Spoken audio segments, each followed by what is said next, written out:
Okay, so we're multiplying with decimals now. We have 6 and 43 hundredths times 7 and 5 tenths.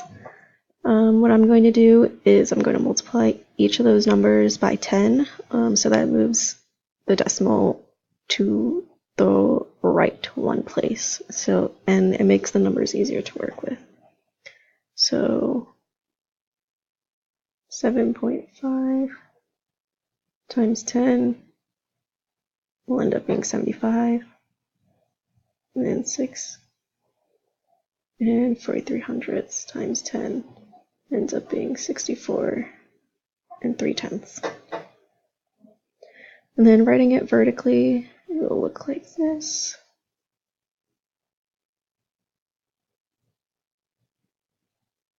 All right. Now we're going to start by multiplying all of the numbers by the ones, which is the 5 and the 75.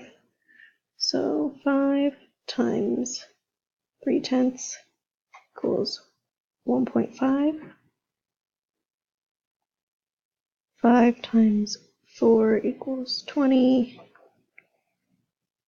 5 times 60 equals 300. And next, we multiply by the tens column. 70 times 3 tenths equals 21. 70 times 4 equals 280. And 70 times 60 equals 4,200. Alright, now that we did all of our partial products, we can add them all together. So we have 4,200 plus 300 plus 280 plus 21 plus 20 plus 1.5.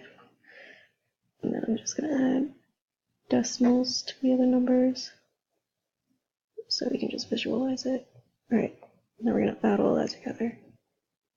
Bring the decimal down. 5 tenths plus 0 is just 5 tenths. And then we have 1 plus 1 is just 2. 80 plus 20 is 100. 100 plus 20 is 120.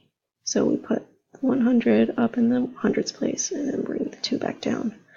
So we have 100 plus 200 is 300. 300 plus 300 is 600. 600 plus 200 is 800. And then we have the 4,000.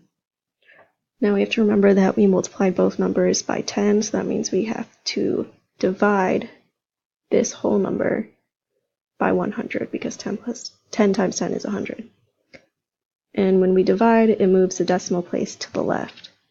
So 2 to the left, so our answer ends up being 48 and 225 thousandths.